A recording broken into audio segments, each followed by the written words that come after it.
Então vamos iniciar o nosso estudo do livro Memórias, mais um capítulo. Vamos fazer a nossa oração, vamos respirar, rogar a Deus, rogar ao Supremo Senhor da vida, Senhor da terra, da natureza. Pai nosso, Pai de todos os seres vivos, e o teu bálsamo, Senhor, e a tua plenitude desça sobre nós. Que possamos, Senhor, receber de ti as tuas benesses de luz.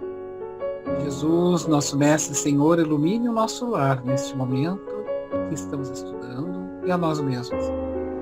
Leve a todos aqueles que estão nos escutando e que vão nos escutar ao longo dos anos um pouco de luz e paz pela via do esclarecimento. Assim, damos por início o nosso estudo do livro Memórias de um Suicídio da noite de hoje. Que assim seja. Então tá, né? Chegamos, eu me recordo quando eu disse para vocês assim, ó, estamos agora no centro do livro, porque daí a gente entrou no módulo 2, que por incrível que pareça tinha sido eu que foi o primeiro ali a entrar no módulo esse. E agora eu estou fazendo um encerramento do módulo. E aí semana que vem vamos entrar no módulo 3, porque são 3 módulos, com vários capítulos cada módulo. E hoje é novos rumos, né? E que interessante, né? Ele ser no miolo do livro, o último, e aí ele na verdade, este novos rumos encerra, porque o primeiro é a chegada deles, né? É o tratamento, é a chegada. O miolo, que é o que nós estamos encerrando hoje, é a parte reflexiva da consciência. E o terceiro vai ser o anúncio dos trabalhos. Por isso, novos rumos, vai dar o segmento para...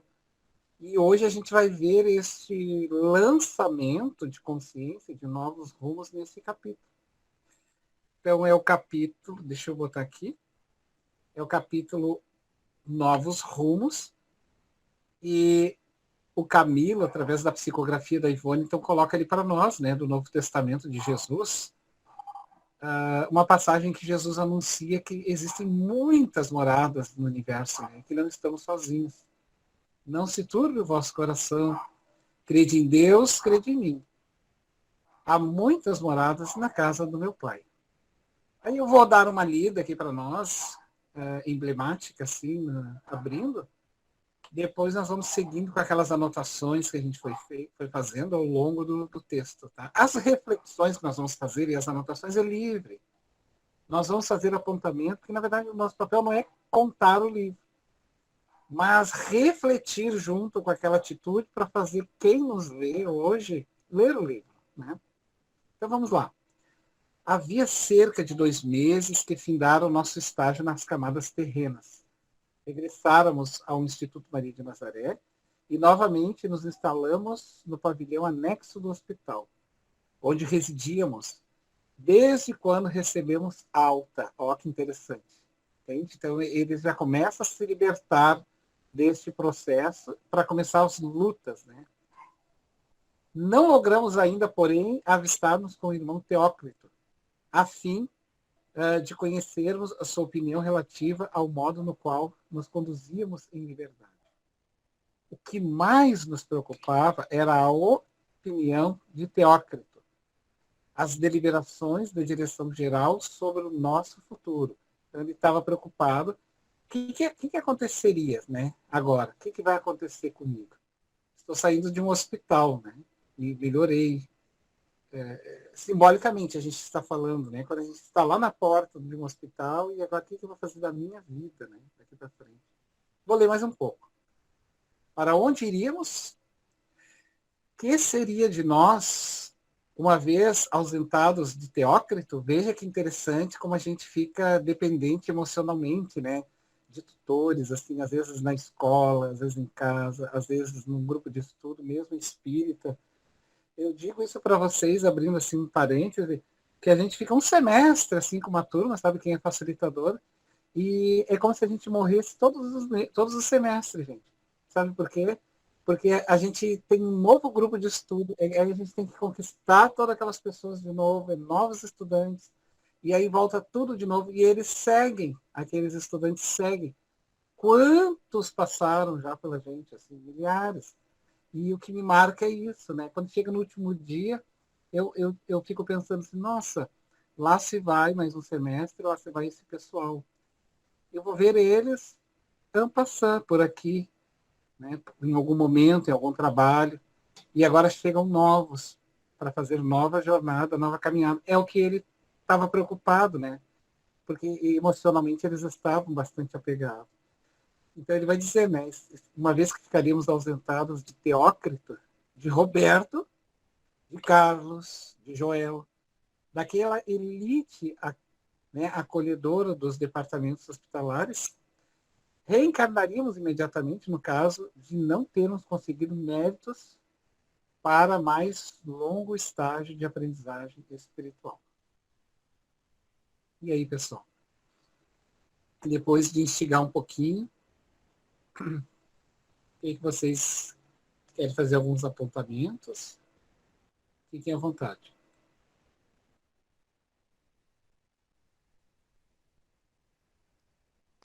Depois, ali na página 366, eu achei muito interessante, Fabiano Uhum. e amigos, o medo deles da reencarnação, né? Em vários capítulos ali vem falando sobre isso, o medo, né? Será que vai dar certo a nova reencarnação? Será que vamos poder passar por todas aquelas situações ali, né? E eu achei muito interessante ali quando ele chega e diz assim: chegar ao pavilhão indiano pela manhã, acompanhado do assistente Ambrósio, a cuja bondade tanto devia. Passara já pelo hospital a despedir-se de Teócrito e seus auxiliares, em cujos corações encontrara sempre sólidas afeições, e agora nos procurava a fim de retribuir a visita que lhe fizéramos, e também despedir-se, pois que naquela mesma semana encaminharia para o recolhimento, a cuidar dos preparativos da reencarnação próxima. Via-se a amargura timbrar-lhes as afeições, num aspecto de acabrunhamento iniludível. Jerônimo não fora jamais resignado. Desde o Vale Sinistro, conhecímo-lo como dos mais desarmonizados da nossa desarmoniosa falange, penalizado ao vitrei, medindo pelos meus acicates que o deviam ferir. Tem várias linguagens bem difíceis, né? Uhum. Mas achei tão lindo esse falar deles, desse medo, né? E quantas vezes a gente passa pelas nossas provas e expiações e a gente fica com medo, né? Às vezes com um despertamento bem despertos, outros não, né? Depende da escolha de cada um de nós, né? Uhum.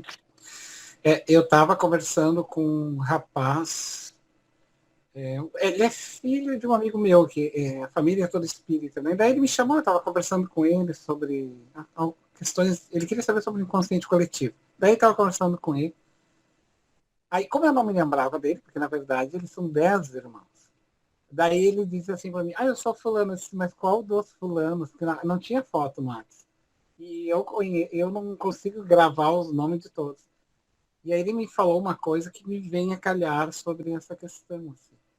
Daí disse, que vocês são muitos. Eu disse assim, aí se tu me falar quem tu é. Aí disse, eu sou o único que não tenho barba. Eu digo, então eu já sei, porque ele era o único, o resto tudo tem barba. Aí ele disse, mas eu disse assim, é que é muitos. Ele disse assim é melhor, porque a gente se acostuma com a família universal. Aí vem aqui essa questão, né? Como nós somos apegados a pessoas, né? Pouca. Então, essas experiências de tu ter muitas, e é um exercício constante que a gente precisa fazer, né? Esse hábito de nos acostumar, de nos adaptar com um novo trabalho, com um novo ambiente, com novas pessoas. E que a gente precisa conquistar isso, né? Para poder. Porque tudo é hábito. E aí eles estavam nervosos, né? Como é que ficaria, né? Cláudio.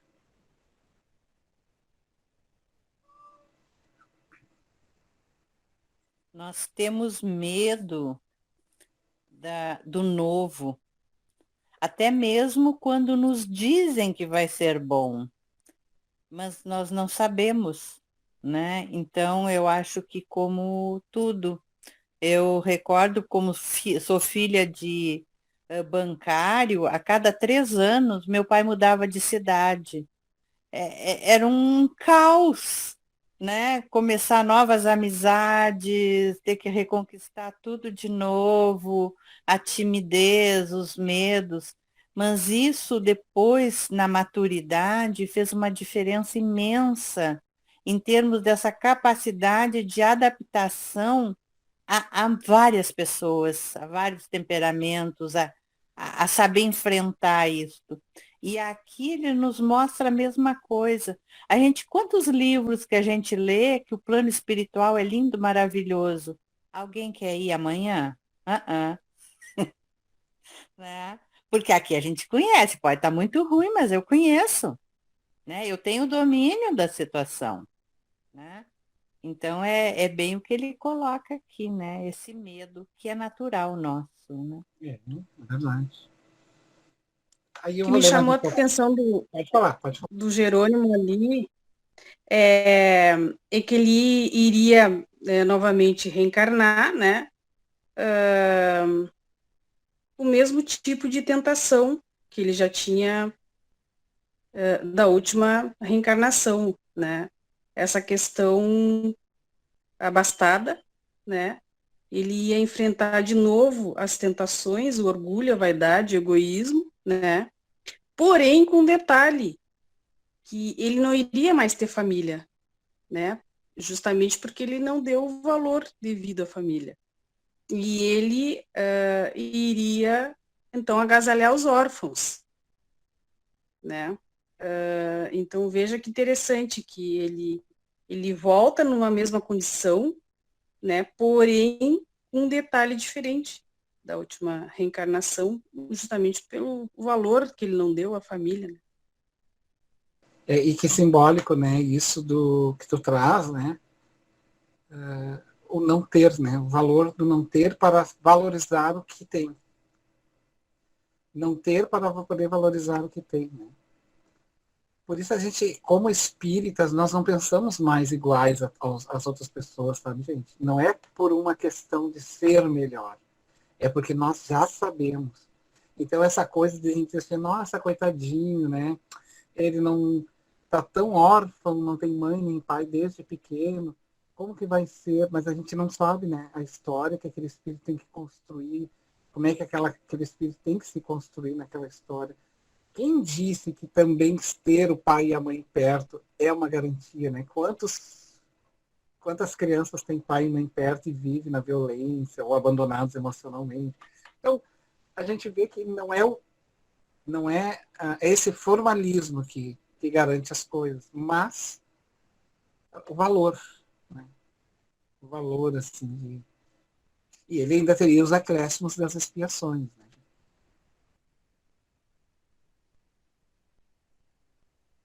Ali no parágrafo, aonde ele coloca, né, que não vai ter direito a ter uma família, a ter filhos, e aí depois ainda colocam para ele, né, que ele faça a ação de resgate das crianças antes de vir a falência econômica, porque ele também vai passar pela falência econômica, né? Porque ele lesou, né, várias pessoas desta forma.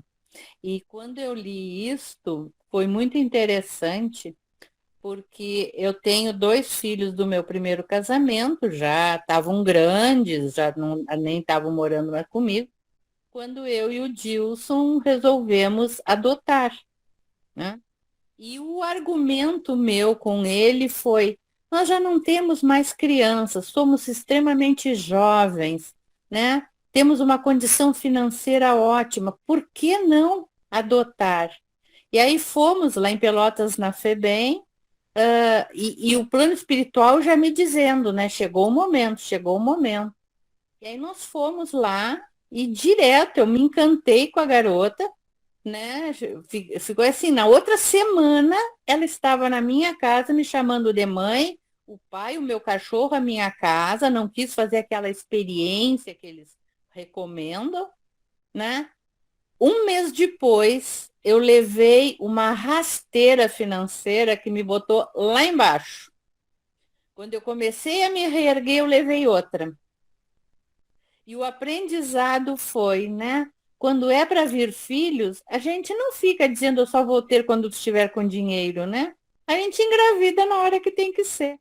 Então a adoção é a mesma forma, né? Não ia devolver só porque passei a ficar com dificuldade financeira, né? Vamos enfrentar juntos toda uma situação. E aqui eu achei muito interessante porque me reportou esse momento da minha vida, né? Que ele vem com todo a estrutura financeira do passado, né? Sem família para pegar crianças e amar, né? Resgatando, mas que faça isso antes de passar pela dificuldade financeira. Ah, e tu tinha que pegar antes, né, tua filha. Porque Exato. se tu E tivesse pegar a depois, tu não. mesma situação. Porque talvez, não por mim, mas talvez pelo meu marido, sim. Se tivesse acontecido antes, seria o argumento dele me dizer, mas agora não vai dar. Né? Então, tudo é muito certinho no plano espiritual, até porque nos conhecem o íntimo, né? Que é verdade. E eu fiquei até pensando se essas crianças não seriam aquelas que ele lesou, né? Uma questão de compromisso. O Bezerra tem uma colocação muito boa, que eu gosto muito, tá? O espírito Bezerra, ele fala pela escrita do Divaldo. Ele diz assim: os nossos compromissos virão pelo nosso corpo, ou seja, por filhos, por outros corpos, mas eles virão. Eles virão bater na nossa porta. Então essa história de que eu vou fugir, não tem como. Porque se não for filho teu, ele vai vir teu sobrinho agarrado em ti, ele vai vir teu, sei lá quem, vizinho, neto, vai vir. De algum jeito eles vêm, porque é um compromisso, né? Um elo, assim, se une novamente. Então, não temos como fugir. E eu estou falando isso porque a Cláudia, ele vai ter que se ressarcir, né, de alguma forma com aquela situação.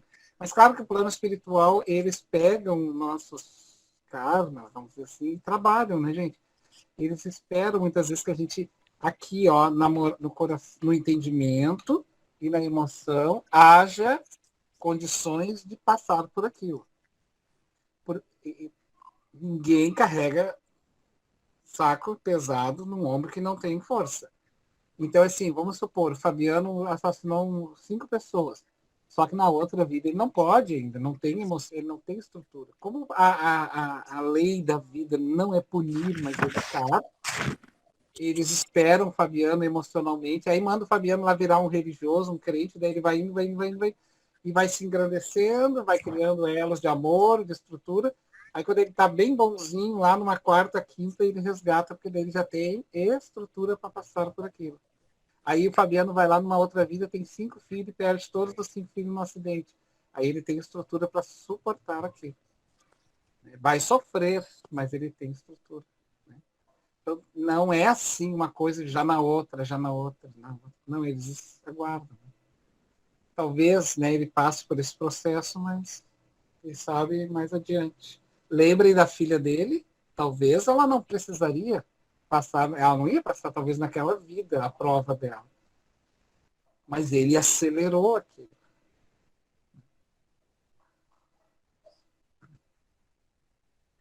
Eu vou ler mais um pouquinho, daí a gente vai indo, depois, se vocês quiserem ler, que nem a Cláudia leu também, ali a gente vai falando. Tratava-se de uma sessão magna em qual resolveria os destinos de centenas de criaturas que se deveriam recuperar do erro a fim de marcharem para Deus. a voz do insigne diretor chegava ao nosso entendimento doce e murmurante, quase confidencial. No entanto, a grande assistência ouvia nitidamente. Afirmavam mais tarde que o orador falaria naquela noite em seu idioma pátrio. Então ele vai assistir, lembra que ele vai assistir uma exposição, aí todos escutam na sua língua, né? Na sua... Alguém quer falar um pouquinho, pode ficar à vontade. Senão eu leio mais um pouco. Eu não tenho como mostrar para vocês em que página eu estou, porque aqui as minhas condições do livro digital é diferente. Tá? Então ele está bem fora. Mas eu vou ler mais um pouquinho e vocês podem ir comentando. Hoje venho vos participar que a partir deste momento, os mesmos portões que se fecharam sobre vós, aprisionando-vos por impositivo de severa proteção e vigilância, descerram-se agora, permitindo-vos a liberdade. Sois livres da tutela do departamento hospitalar, meus irmãos. Tudo quanto a esses hospitais e a esses presídios competia tentar a fim de auxiliar-os na emergência crítica em que estáveis embaraçados, foi realizado. Vocês notem que eles ganham a liberdade, né? E vocês sabem que a pior coisa que tem depois de uma prisão é a liberdade de sopetão. Porque há um medo à liberdade. Tem um estudo sobre isso. Tem um psiquiatra, inclusive ele é psicanalista ainda da época do Freud, ele tem um livro chamado O Medo à Liberdade. Erich Fromm é o nome dele. Ele faz essa análise. Vocês já viram um passarinho que fica anos preso numa gaiola, depois tu bota ele para a rua, ele não sai? Ele fica atucanado, assim. Ou quando ele sai, ele voa de um ponto para outro, assim, desesperado, assim. O que eu vou fazer agora?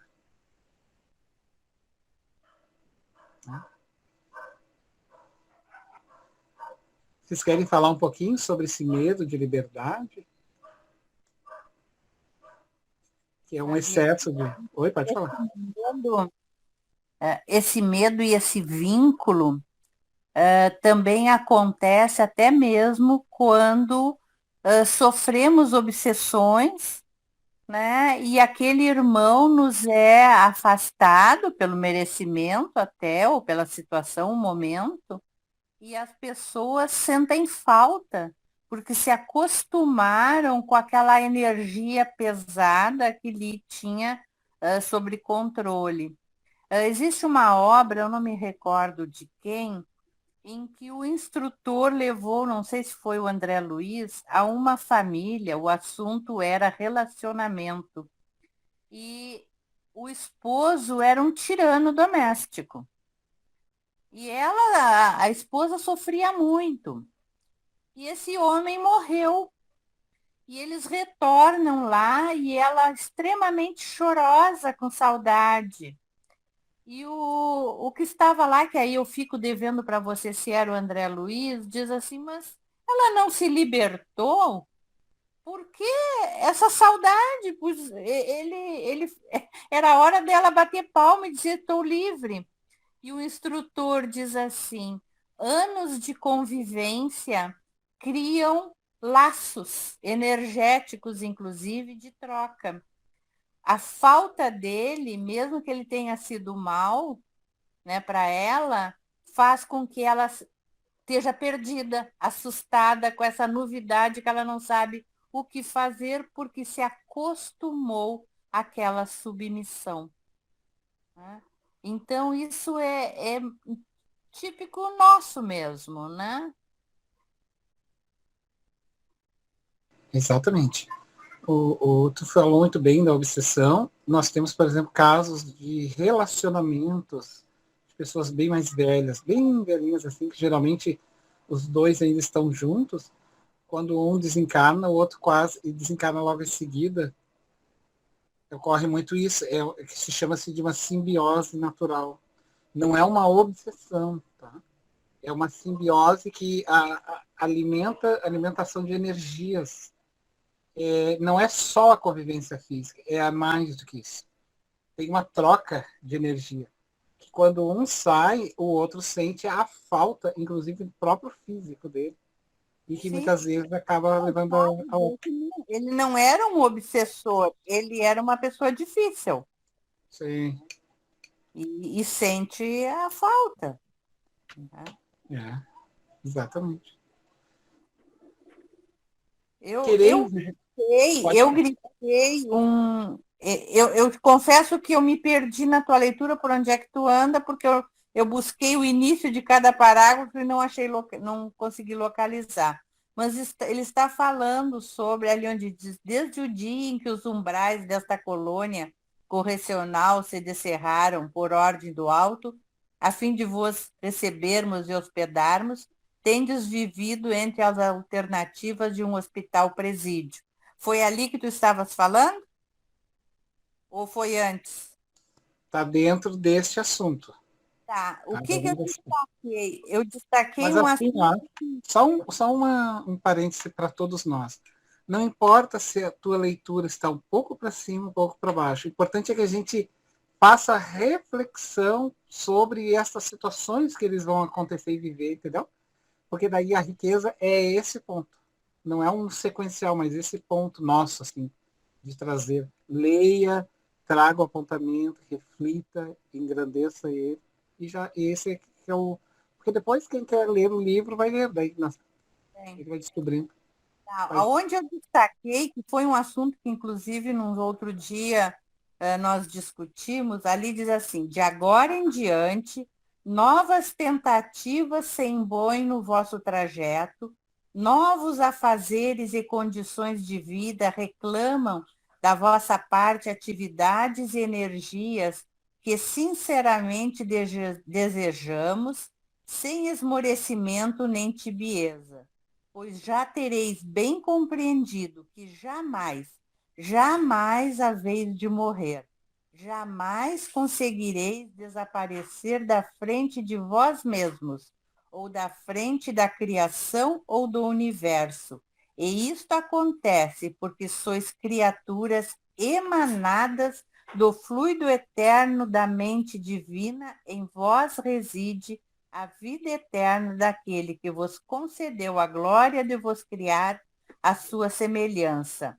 O que equivale dizer que sereis como ele é, por toda a eternidade. Onde eu quero chegar, que eu achei fantástico essa colocação. Lembram aquele dia em que eu, empolgada com a conversa, eu falei que nós éramos eternos, né? E fui corrigida que eterno é Deus e nós somos imortais, né? Dentro dessa concepção, ok, Deus nos criou, então nós temos um ponto de partida. Deus é eterno, né? Porque não foi criado. Mas aqui essa colocação eu achei interessantíssima, porque se eu moldar o barro e criar um ser humano, eu criei um ser. Mas aqui ele está dizendo que Deus, que existe na eternidade, né, e nós no mundo relativo, nós somos parte do Criador.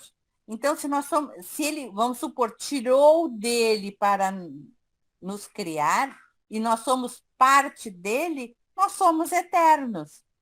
São questões de nomenclatura, mas eu achei muito interessante, porque eu nunca tinha parado para pensar nessa situação, né? Porque se Deus é o todo, né? Não vive no mundo relativo do tempo e espaço, né? Mas nós somos fagulhas de luz dele, não deixamos de ser eternos também, né? Somos parte. Achei muito bonita esta colocação. Uhum. Eu vou dar uma lidinha, assim, uma acelerada, para nós construirmos assim um pensamento, né, dele. Aí a gente já conversa novamente. Preferis ficar e cooperar conosco durante algum tempo, dilatando a época de inevitável retorno ao orbe terreno. aprendendo a servir no corpo da nossa milícia, desenvolvendo faculdades de amor ao nosso aprendizado fraterno, da catequese das falanges, no aprendizado fraterno de catequese às falanges obsessoras que infestam a terra e o invisível inferior. Ou no auxílio prestativo aos nossos hospitais, enfermagem, assistência benemérita de caridade, consolo fraternal, vigilância, etc. Tem desautorização para escolher. Então, alguns iriam reencarnar, outros estavam preferindo, querendo méritos para poder ficar ali, né, gente? Desejareis prolongar a permanência ao nosso lado, a fim de vos iniciardes nos conhecimentos superiores da vida, consagrando-vos a recursos preparatórios para a veneranda iniciação, só possível após o resgate e que vos comprometestes com a própria consciência. Sede bem-vindos, ó amigo. Aprendei com o mestre dos mestres os primórdios que vos têm faltado. Vou ler mais um e já passo a palavra para vocês. Sois convidados às reuniões que para vós realizarão neste momento, nesse local, nas quais trataremos de assuntos quanto de modo geral vos possa esclarecer, instruir e reanimar para o futuro, o que sereis impelido pelas vossas afinidades pessoais. Esgotado, porém, o prazo concedido, participareis da diretoria da instituição a que estáis filiado nas resoluções tomadas. Então, é todo um caminho de construção, assim como parece que quando a gente chega na casa espírita, vocês não notem, a gente é convidado a participar, vamos estudar, depois que terminados os estudos, daí a gente tem aquela surpresa, né? Onde é que eu vou trabalhar? Aí um se enganja, eu quero ir para o passo, porque é uma questão de afinidade, como ele estava dizendo aqui. Aí as tuas condições, tem condições emocionais, trabalhou bem para isso, esses detalhes, fez essas construções bem feitas, pode ser facilitador, sim. Ou quem sabe eu vou trabalhar na palestra. Então, veja que houve uma alforria, simbolicamente, e alguns gostariam de permanecer, né?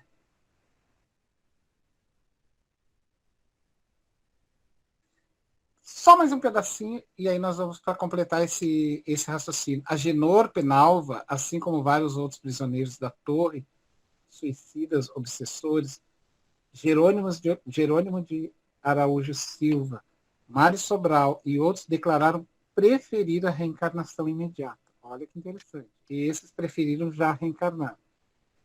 Tais os incômodos dos remorsos, que obsediavam as suas mentes em flagelações insuportáveis, ou seja, eles queriam apagar. Você sabe que reencarnar é uma forma de apagar um pouco, né, gente? Apagar esse emocional, né? E aí ele vai dizer assim, insuportáveis, incapacitando-os para outra qualquer tentativa. Tinham urgência da expiação, a verem se conseguiriam tréguas no... Olha aqui, fechou com o que eu falei, no esquecimento temporário. Então, eles tendo esses... Porque assim, gente, quando tu não consegue trabalhar ainda uma informação e ela fica ali, ó, batendo, o negócio mesmo é apagar, né, a mente. Quantos de nós apagamos a mente ao dormir? Hoje me incomodei, eu só quero ver uma cama e esquecer, não é isso que nós falamos? Isso é o símbolo dessa situação. Eu quero reencarnar. Porque reencarnar, ele é educativo e outra, ele é uma misericórdia, porque Deus faz com que tu esqueça. E tem misericórdia maior do que esquecer o mal, ainda que temporariamente? Fabiano, eu estava pensando e analisando na página 373 que foram 38 anos de aprendizado, né? E tu vê quanto tempo, né? Cristalizado e mesmo todo esse processo que eles tiveram, cada um com seu despertar, mas que medo que dá quando tu vai para a prática, né? Porque na prática é que tu vai ver realmente, né? Que condições que eu vou estar aqui, será que eu vou me lembrar? Então, é toda uma... Tu que estuda muito filosofia, vê se eu estou errada no pensar assim. É brigando consciência com o meu subconsciente. Eu acho que essa briga, e aí os psicólogos falam entre a sombra e a luz, será que é isso que a gente às vezes vacila tanto quando estamos encarnados na nossa prática, e na hora de decisões a gente vacila, ou então a gente fica meio que assim extasiado, ou mesmo assim sem ter condições de dizer um sim ou dizer um não, sabe? Eu fiquei meditando sobre isso. Isso tá, Cláudia, tá ligado intrinsecamente ao instinto. Ah, Ao instinto. Por que nós temos o instinto? Para poder ter decisões. Por exemplo, se eu não tivesse um instinto de sobrevivência, eu me mataria. Porque eu preciso ter o medo. Mas o medo, ele vem instintivamente. Entendeu? Se eu não tivesse um instinto, por exemplo, de me cuidar do alimento, eu morreria, porque eu não comeria. O cuidar, por exemplo, do perigo. Eu tenho que ter noção de perigo, eu tenho que ter espacialidade. Se eu não tiver um instinto dizendo perigo, perigo, age, tem que agir, eu seria uma criança inconsequente, assim, entende? Que atravessa uma rua e a criança, ela é assim, ela não tem essa noção, porque está abafado, então ela corre na rua, ela não sabe que o carro ali vai pegar ela. Então, o instinto, ele é nessa hora muito forte por causa do quê? Por causa daquela coisa que é a surpresa, o que vai vir, como é que vai ser, sabe? Mas isso tá muito atrelado na defesa, porque tu tá no processo de defesa, tu quer preservar algo. O medo é instintivo, né? Agora, tem que ser trabalhado, porque o medo, ele é bloqueador, ele te paralisa, né? Ele faz com que tu não avance. Então, ele é saudável, porque eu tenho que ter medo das coisas, eu não posso ficar. Quem te disse que aqui é um paraíso de delícias, disse o Evangelho? A Terra não é um paraíso de delícias. Então a gente tem que ter essa noção assim de o que a criança não tem. A criança, por exemplo, porque o estudo da escola, ele é muito importante porque ele dá informação, mas tem coisas que não é da escola, é da vida, né? Ele precisa ter as nuances quando ele está sendo enganado, quando ele está sendo isso. Por exemplo, eu me lembro que fizeram um vídeo sobre pedofilia, foi até uma igreja que fez, se eu não me engano, uma igreja evangélica.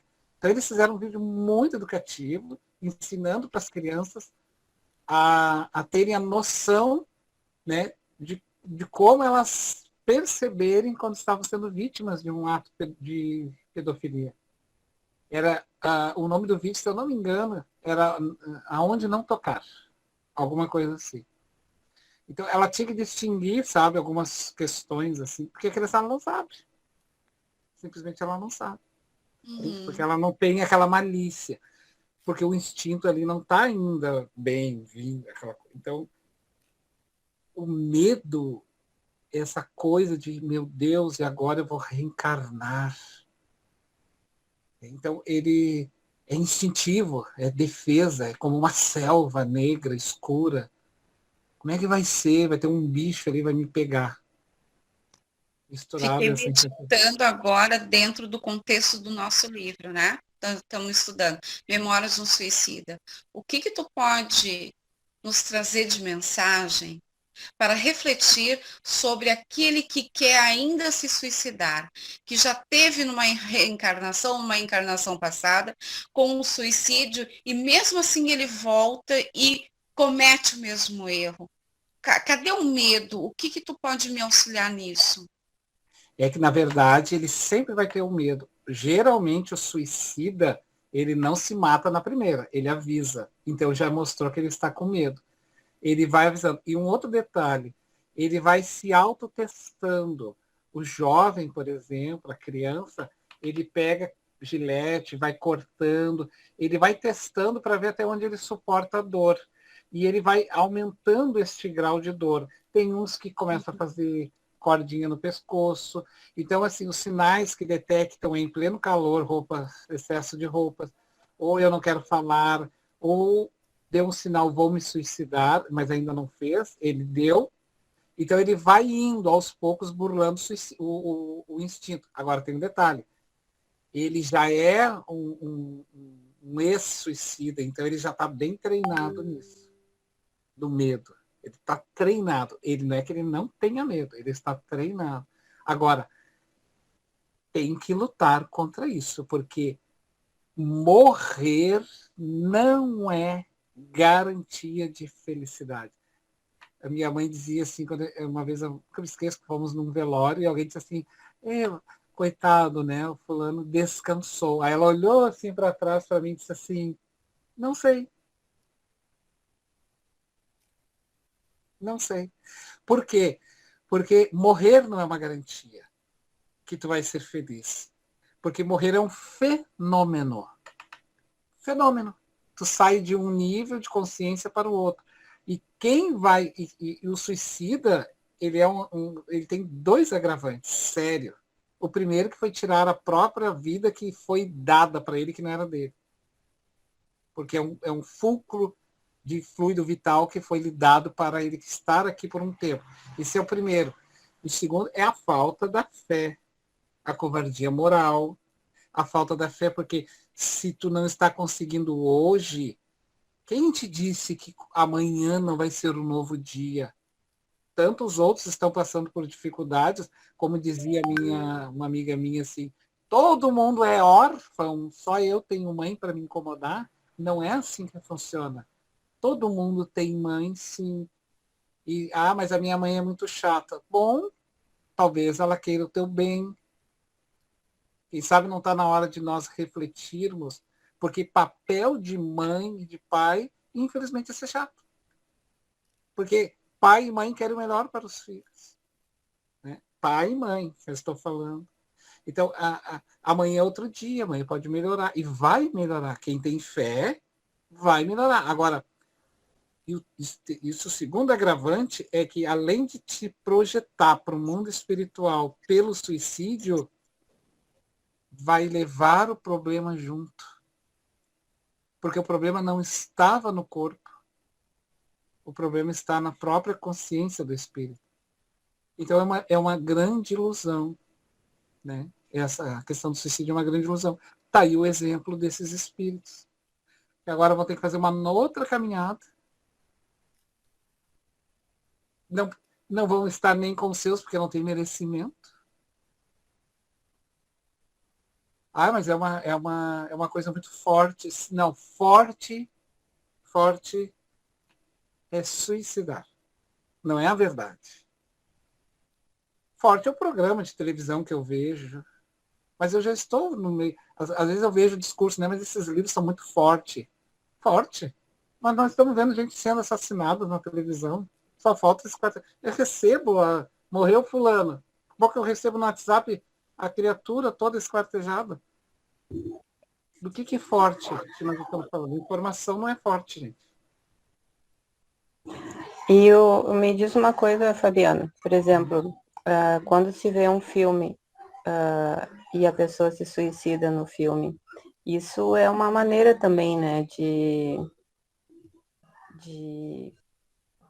sei lá, para quem já tem essa questão, né, na tua vida, isso ele viu ali, ela se matou porque ela não aguentou, né?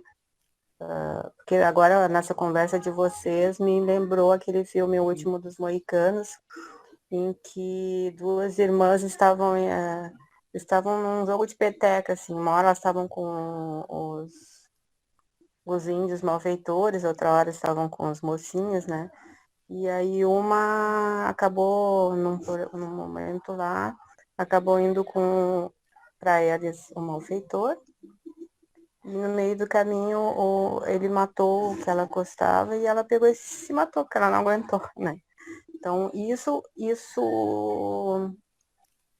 de uma certa maneira pode incentivar outros a pensar, se estão mostrando, né? De repente pode ser fácil, talvez fosse também de sei lá, deveria ter uma maneira de trabalhar as pessoas, né, na infância, já fazendo refletir sobre determinadas questões, né, para mudar isso, essa questão, porque isso está ali, tá? A pessoa está vendo como em outras questões, né? Ela está vendo as coisas acontecer, mas ali, ó, tá mostrando assim, daí eu vou experimentar, e daqui a pouco não é a melhor coisa, né?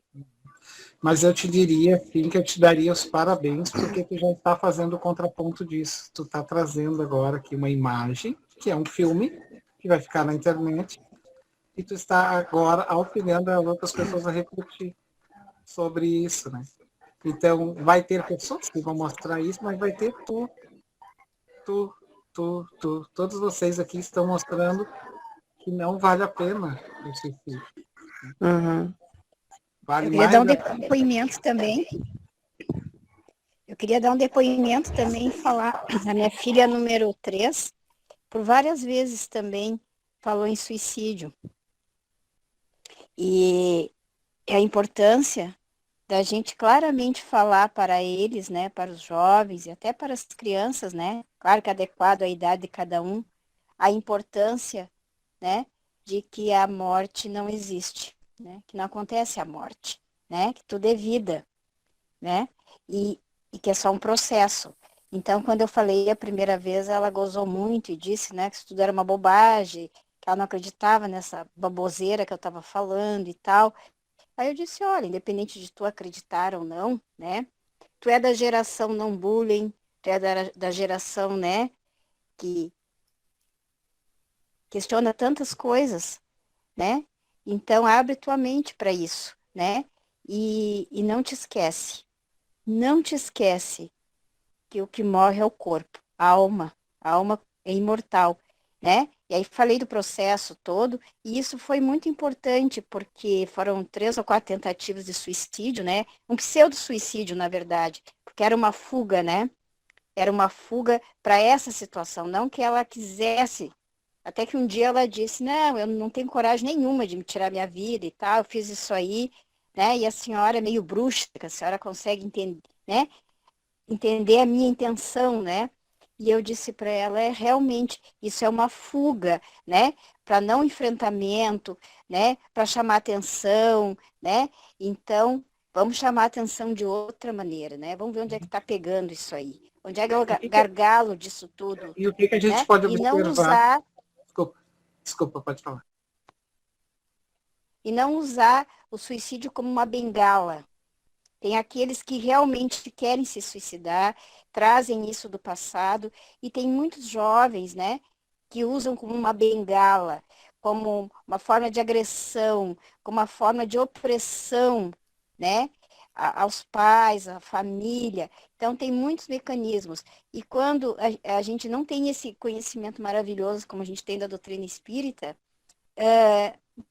os pais são manipulados e até as coisas, né, vão para outros lados aí. Então eu tenho certeza que pode acontecer qualquer coisa com a minha filha, mas tirar a vida ela não vai tirar a sua vida, porque ela entendeu, ela compreendeu. Isso aí mesmo, e fez bem de esclarecer, botar os pontos. E é interessante que com jovens a gente pode fazer isso, apresentar pontos. Ah, mas é porque eu estou gorda, ou eu sou gordo, ou é porque eu sou muito magro, ou porque o meu cabelo é crespo, é liso, por que não sei o quê. A gente mostrar os contrapontos que existem outros jovens iguais, e às vezes em condições piores, que são felizes, e fazem, lutam e buscam, né? E que aquilo não pode ser, porque é tão pequeno tirar a vida por uma coisa tão pequena. Fazer ele olhar outros contrapontos. Hoje a gente, com o advento da internet, o que a gente está vendo? A gente está vendo várias e várias meninas mostrando, gordinha, mostrando seu corpo e dizendo que está feliz com o corpo, ensinando outras que o corpo não é a máxima, né? Então, ou porque é a minha cor da minha pele, ou porque é a cor do meu cabelo, ou porque meu cabelo é crespo, né, liso, mas então a gente está vendo assim uma chuva. E claro, né, gente, a gente também estar perto, dando exemplo, contribuindo ali, mas como disse a Shui, né, não deixar também de ser manipulado. Porque é uma geração que se diz informatizada, mas muito inteligente. Então a gente tem que cuidar, sim, para não cair, né, nessas armadilhas E aí, às vezes, a gente, como ela te chamou de bruxa, assim, eu me lembro que eu dizia assim, ah, como é que a senhora sabe, mãe? Eu dizia para ela. Ela disse, ah, meu filho, mãe tem olho aqui, ó. Sabia que eu tenho um olho aqui atrás da nuca? Eu vejo lá que tu está fazendo nas costas. Então não adiantava manipular ela, mas ela era pulso firme, mas também conversava, né? Mas era pulso firme. Eles vão testando, né? Quem trabalha em escola sabe disso. Mas, Fabiano, pode falar. uma colocação que a Tati falou agora, né? O ver filmes, a internet, hoje em dia todos os meios de comunicação, eles são responsáveis, né, por essas lavagens cerebrais, o cuidado que os pais têm que ter com relação ao que o filho está assistindo, né, para não ser tão influenciado. Os mais velhos, os da minha geração, talvez lembrem que a Rede Globo tinha no Jornal do Meio-Dia um momento com a Marta Suplicy, que era um momento da psicologia. As pessoas mandavam cartas e ela respondia essas cartas. E na época foi algo assim muito gritante, talvez por ser anos 70 e tudo mais, aonde ela defendia o aborto. Assim, em plena rede de televisão. Então, quantas jovens seguiram aquilo porque ela disse, né? A responsabilidade deste espírito que formou opiniões. E quantas famílias, talvez por não terem religião, não terem uma doutrina, também falham, né, por falta de orientação. Então, é o cinema, é a televisão, seja a internet.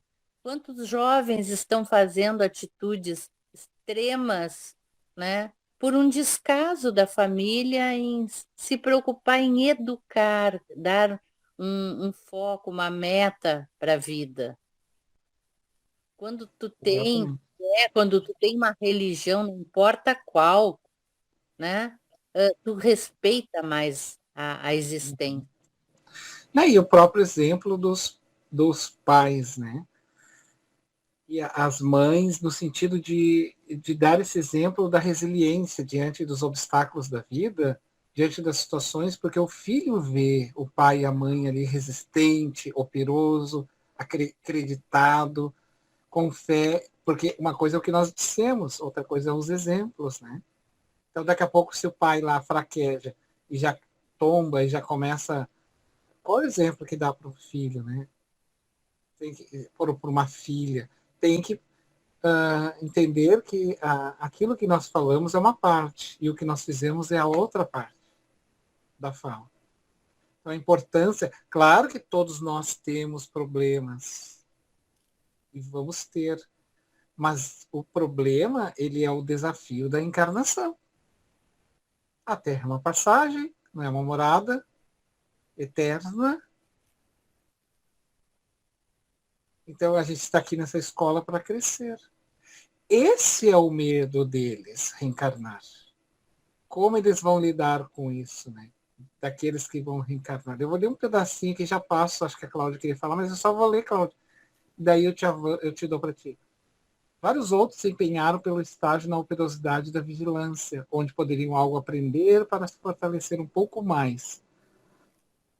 Pois que Tíbio, indecisos, temiam ainda o contato com a carne, desconfiados da própria fraqueza. Algum tempo de contato com as caravanas heróicas no serviço de socorro e auxílio aos desgraçados no Vale Sinistro, como da Terra, prepará-los-ia com mais segurança. Então, quer dizer que eles queriam ser mais experimentados ali, né? Vou ficar um pouquinho mais aqui, nestas muralhas emocionais desses espíritos, e aí de repente, eu consigo uma resistência, né, para vivenciar isso. Alguém queria pontuar alguma questão a mais? Aí? Era a Cláudia, né, Cláudia, que tu queria falar? Eu? Isso. É porque você tem duas, eu nunca sei qual é. Sim. Pois é. Não, isso que a Janine estava falando é bem interessante, porque ontem eu estava até conversando com uma colega. Na verdade, a gente tem um estudo via internet e tal, né? Cada um nas suas casas à noite, a gente está estudando o livro dos Espíritos e conversando essa questão, e ela me dando o relato. Ela já tentou várias vezes o suicídio, assim, e ela me dizendo que ela sabe que eu sou espírita, a gente está sempre conversando e tal, e essa questão exatamente das redes sociais, né? O vazio existencial em relação a isso, e chegou no fundo do poço. E aí, quando ela chegou no fundo do poço, ela me procurou, né? Aí a gente começou agora a estudar e tal. Mas exatamente, é essa questão da juventude, e tu vê, ela é uma moça, já tem 34 anos, já não é mais jovenzinha, mas a maturidade, a imaturidade, né, e essa questão do vazio das redes sociais, dessa questão, hoje em dia, né, e o materialismo, então as pessoas, isso aí não preenche, chega uma hora que a pessoa, né, ela se dá conta, muitas das vezes é o choque que ela precisa, né, mas que bom que quando ela chegou no fundo do poço, ela me procurou, né, E tu que eu nem sabe que sabia, ela me falou. Hã? né, a Joana fala que quando nós formos conversar sobre questões assim muito importantes da alma com alguém, que nós falamos direto, porque o Espírito sabe. O Espírito sabe. Ele pode não ter a recordação. Então, tu vai te suicidar, tu sabe que tu não vai para um lugar bom. Isso quando a gente quer alertar, ou quando a gente quer falar algo nobre, a gente também diz para a pessoa, fala no olho, como Jesus falava. Jesus não falava para corpos, ele falava para espíritos. Jesus olhava direto na alma. Ele olhava o espírito que estava ali. E ele acordava o espírito. Quando o mudo, que na verdade não era mudo, ele era gago, né? E ele tinha essa dificuldade porque devido à gagueira ele tinha problemas nas relações sociais. Ele busca Jesus e Jesus ele pede para que Jesus faça com que ele volte a falar. E Jesus pergunta para ele: tem certeza disso? Quando Jesus fala isso, ele toma um choque, porque no fundo ele sabia que o problema dele era falar demais. Por isso ele nascia gago. E aí ele toma um choque, mas ao mesmo tempo que ele toma um choque, Jesus vê que ele realmente merece voltar a falar, porque ele entende que era necessário mudar. E aí quando ele diz sim, aí Jesus pega os dois dedos e bota dentro, abre a boca dele e bota dentro da boca e diz Efafá. Ou seja, sai, fala, sabe? Que era uma linguagem. Então ele diz Efafá. E ele toma um choque. E o que o Cristo faz? Pelo poder do magnetismo, desbloqueia o chakra que estava danificado e faz o chakra voltar a ter o processo, chakra da fala, laríngeo, respiratório, e ele então volta e espelha no corpo. E ele volta. Então, é fantástico esse momento, dessa situação, mas por isso nós devemos falar para o espírito. Eu já tive a oportunidade de família de, eu vou me suicidar, tu sabe para onde é que tu vai, né? Não começa. Não, eu estou falando sério. Tu não vai me ver mais. Tu tem noção disso, que tu não vai me ver mais? Talvez se tu vier a me ver, vai demorar muito tempo, se eu não caminhar mais do que tu. Porque eu estou buscando a verdade. Eu não sou a verdade, não sou melhor, mas eu estou buscando. automaticamente nós estamos crescendo, gente, nós aqui. Então nós vamos nos distanciar. Aquilo é um choque. Parou, assim, sabe? Então é esse olhar, assim, direto para a alma, né? O que tu fez, Cláudia. E tem que ser assim mesmo. E até de nós para conosco mesmo, né? Diante dos desafios. Ah, eu vou desistir agora. Não vai... Como assim desistir agora? Né? Então, esse diálogo que a gente pode também ter. Mas, assim, seguindo, né, nesse momento, vocês teve um momento marcante, não teve? Em que alguém foi dar tchau e não acenou com as mãos. Se ninguém achar esse momento para ler e quiser falar deste momento, fique à vontade.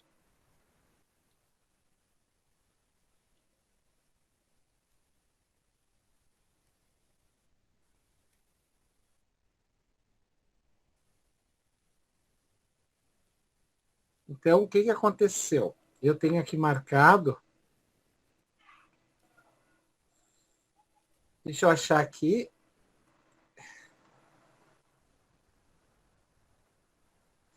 Então, ele vai dizer assim, ó.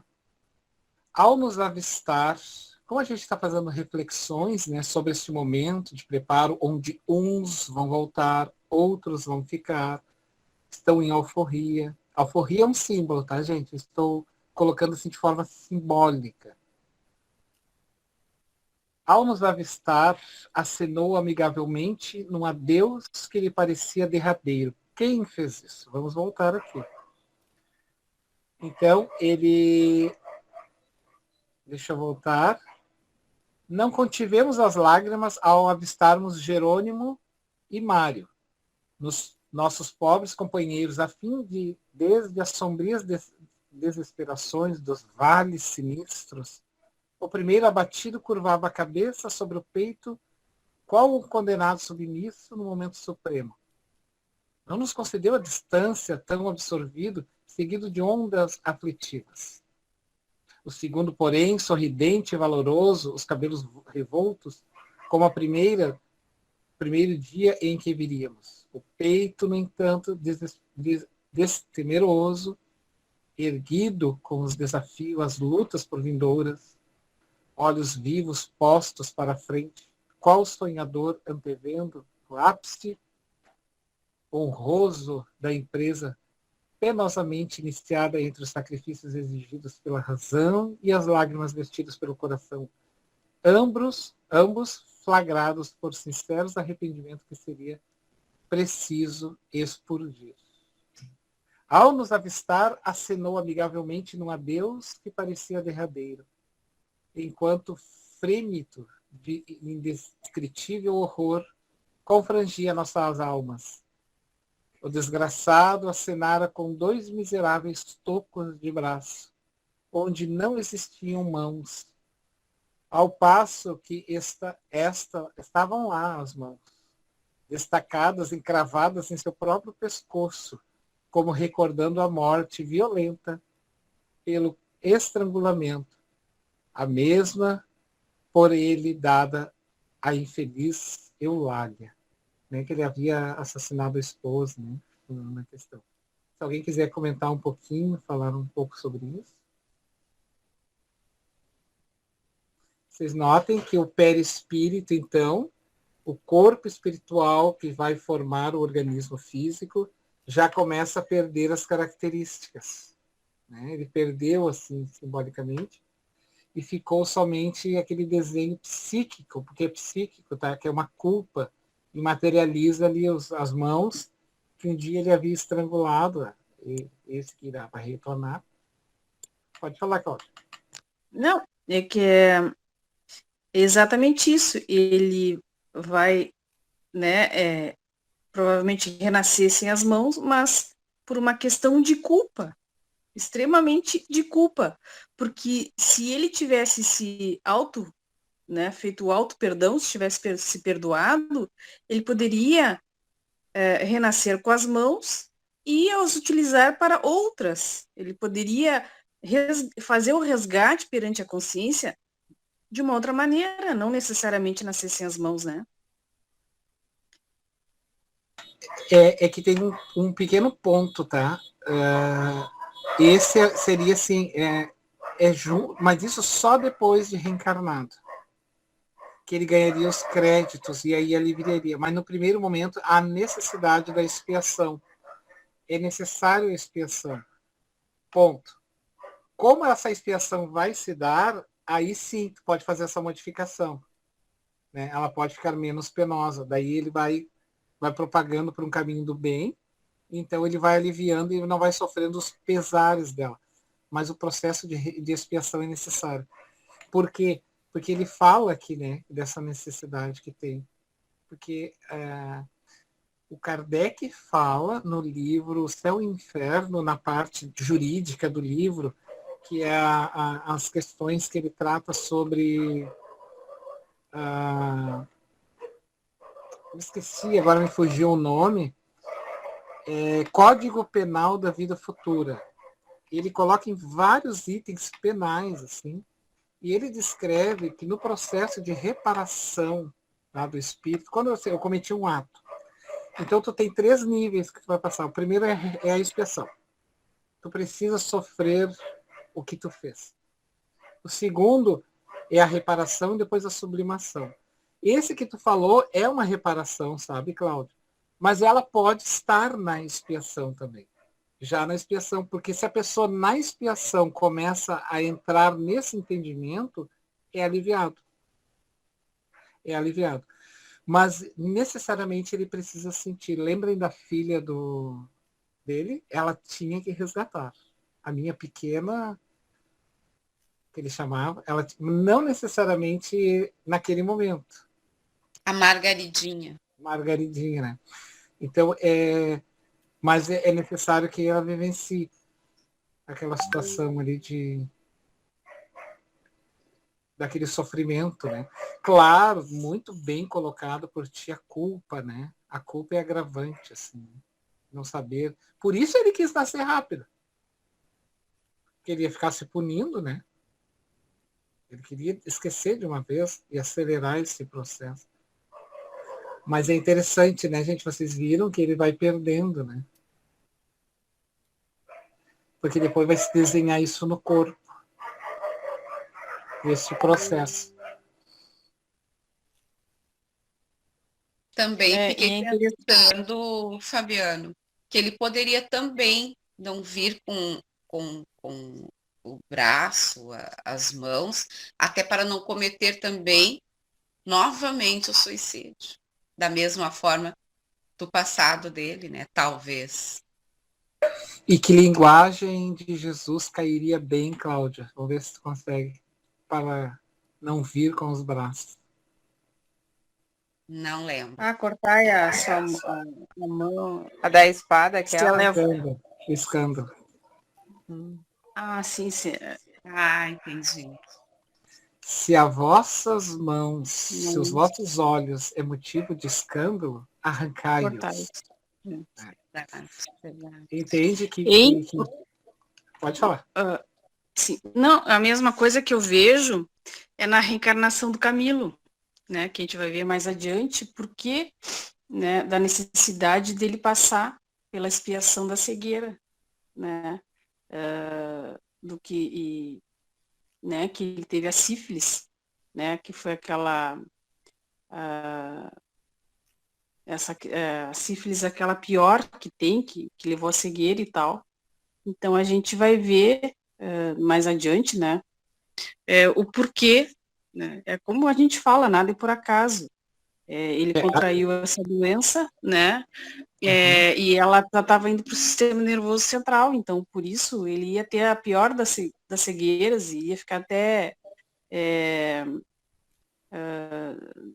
não é débil mental, dá uma certa demência. Demência, exatamente.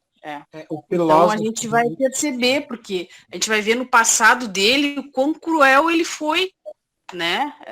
Quando ele torturou o que ele tinha ciúmes, né? Então ele vai ver que o resgate dele era muito sério, né? E ele não suportou. Então, mais adiante a gente vai ver essa situação. Então, é mais ou menos Vocês nesse... imaginem que a doença sexual de uma época, né, que é a sífilis. Vocês pensem, esses homens eram homens de bordel, gente. Então, deixava a mulher em casa com os filhos, saíam para eles chamavam de as noites, como é que eles chamavam de... Tem um nome específico que eles iam para os encontros, e muito, o André Luiz é dessa época. André Luiz, esse período também, o filósofo Nietzsche também contrai sífilis e também morre na demência, assim, né? O filósofo Nietzsche, ele ficou demente, que a irmã que cuidou, depois ficou com todos os bens dele, ele ficou assim, demente, assim, numa cama, porque foi para o sistema nervoso. É uma sífilis, né, adquirida porque era doença sexual de uma época, né? Imaginem que não existia preservativo nessa época, né? Não existia processos de cuidados na área da sexualidade. Mas, e por aí a gente vê o perfil, né? Então, como a Joana vai dizer, nós precisamos dialogar com a nossa sombra. É necessário. E o Jung vai dizer assim, ó, ninguém acende para a luz simplesmente vislumbrando luz e falando eu sou luz. É necessário visitar o nosso pântano da consciência. Nós precisamos visitar esse pântano. Tá? Então, é mais ou menos trazendo para os idos modernos. Ninguém ascende espiritualmente entrando e saindo da nossa sociedade espírita a qual nós frequentamos. É necessária nossa modificação.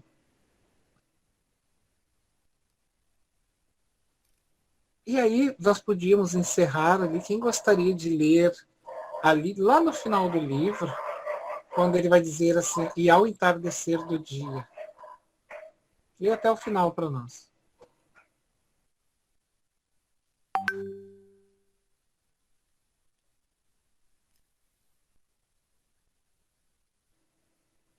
Alguém quer ler? Eu posso ler.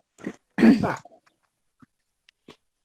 E ao entardecer do dia seguinte, deixamos o departamento hospitalar, veículo modesto que reconhecemos do tipo usual no interior da colônia. Veio buscar-nos. Silenciosamente comovidos, tomamos lugar e, confortados pela presença de Romeu e Alceste, que nos deveriam acompanhar ao novo domicílio, observávamos que, enquanto deslizávamos suavemente, as neves melancólicas se adelgaçavam, a paisagem se coloria de formosos tons de madrepérola. Flores surgiam em festividades policrômicas, à beira das estradas caprichosamente cuidadas. Quando os primeiros casarios de magnificente metrópole hindu apareciam aos nossos olhos surpreendidos, que julgavam sonhar. Louvado seja Deus, era, pois, verdade que havíamos progredido. É um salto, né? Tá? Um salto ali.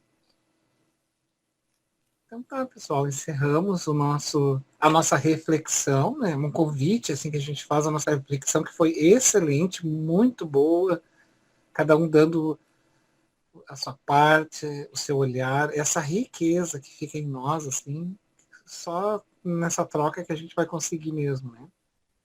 E aí semana que vem nós vamos entrar na terceira parte da série de capítulos que encerram então Memórias de um Suicida.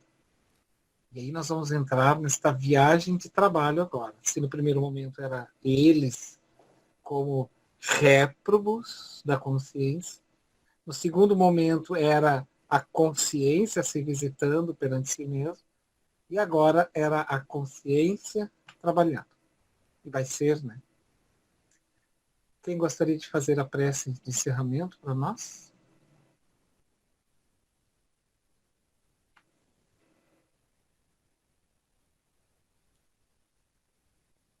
Eu posso fazer. Tá bom. Então,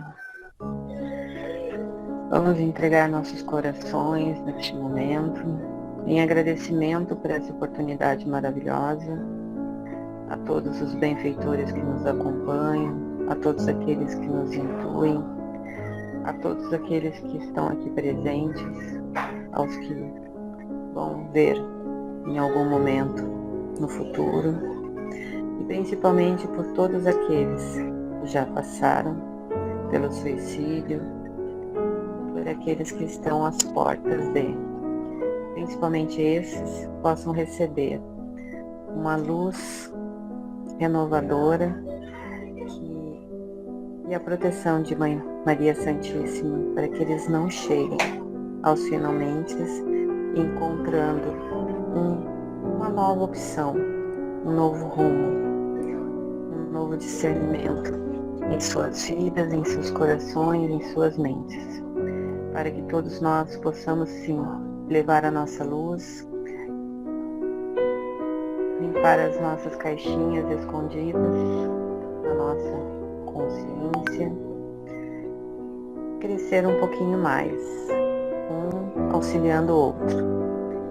Assim, agradecidos e renovados, que a tua bênção, Pai, possa cair sobre todos os encarnados e desencarnados neste planeta, trazendo luz, harmonia, renovação, reforçando a fé, a coragem principalmente, para vencer a si mesmo.